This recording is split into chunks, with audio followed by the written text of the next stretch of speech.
Parents of teenagers. Parents of teenagers come to me all the time. You know, I have my son, he just doesn't listen to me anymore. Can you talk to him? Like I have some prescription drug that I carry with me that, or you know what it is? The son comes over, I'm going to be like, and all of a sudden, he'll be this amazing kid. But if you just talk to him, no. What if you talk to him? And where were you when there was time to talk to him? Let me tell you something I'm going to talk about parents first a little bit, then I'll talk about couples. And that's the only time we have. Two things. Two kinds of fundamental relationships. Your relationship with your children and your relationship with your spouse. So we'll talk about some very basic things in regards to both. When your children are little, when they're 5, 6, 7, 2, 3, 4, you know what the most important thing is? I have 5 of those, I could tell you. The most important thing to them is your approval. They want to make you proud, man. They want to show you what they did. I'll be on an important work phone call, and my son will come over, my 2-year-old will come over. Abba. Like, okay, hold on. What is it? Nothing. I'll go back on the phone, and he'll start calling me again. I'll be like, okay. What is it? I want to show you something. What do you want to show me? That is it. But you know what I'm supposed to do? Oh my God, that's awesome. Do it again. I'll call you back. You're supposed to appreciate what your children do. They live for that. They desire that more than anything else. I have 3 girls, and you know the difference between girls and boys. Boys can't sit still, and girls can't stop this, right? So I pick my girls up from school. One's in 1st grade, the other's in 3rd grade. I pick them up from school. It's a 25-minute ride back home, and what are they doing the whole way?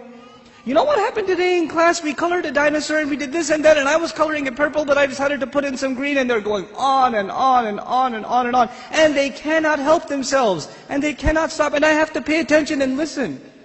I have to listen and say, oh, what about blue? No, I did only a little bit blue.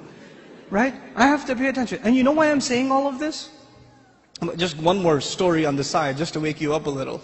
I share this story all the time. My oldest daughter, my eldest, Hosna, when she was younger, she was really into finger painting. So she'd dip her hands in paint and just making a big old mess. Right? And she brings this big cardboard to me. And it's a big blob of blue. I don't see anything. Right? And she says, Abba, look what I made. And I'm sitting there going, that's awesome, a mountain. And she says, no, it's Mama. And I was like, oh, don't tell Mama. But the point I'm trying to make is they live for your approval. Live for it. But those of you that have children that are teenagers, do they get in the car when you pick them up from school and they can't stop telling you about what happened? Does that happen? Now, you know what happened in school today? My teacher said this and that and the other, and I got an A on my paper. Nope. They're quiet. And you're trying to tell, how was your day? It was okay. So what'd you do? Something. Where are you going today? Somewhere. They don't talk. Getting them to talk is like an interrogation at a police station. And they're not saying anything to you. And while trying to ask them questions, they're texting their friend, my dad is asking too many questions today. I don't know what's up. Did you tell him something? What I'm trying to get at is very simple. At a younger age, your children crave your attention. And when they get older, you will crave their attention.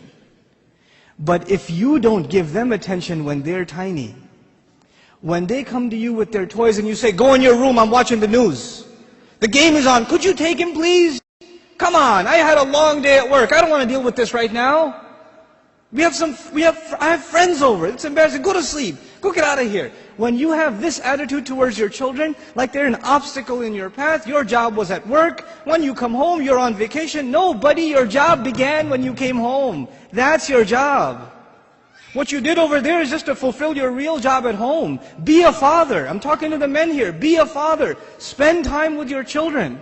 They're not just there so you put them in school and you come home from work, you just want to go to sleep. You don't want to bother with anybody. You don't want to talk to them. And actually the easiest way to not talk to them is get them an iPod Touch and an iPhone. and get them a computer and a laptop in their own room with high-speed internet, so you don't even have to look at their face. They could just be in their room all day, Facebooking, finding themselves a new set of parents online. Seriously. Be a father, be a mother.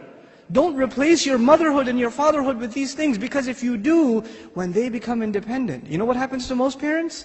To most of you, your children, they only see you as a bunch of dollar signs walking around. And the only time they come and talk to you, Dad, can I have $5? Actually, nobody asks for $5 anymore, right?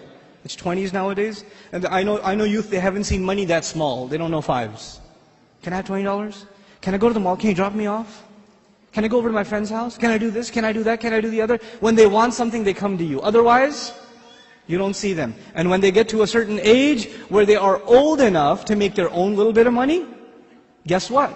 You're not going to see them at all. Because your cash register is no longer relevant. That's no longer relevant.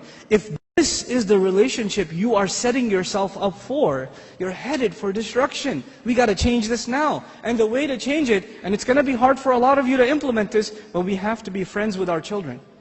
We have to be their best friends. They should enjoy hanging out with us the most, the parents.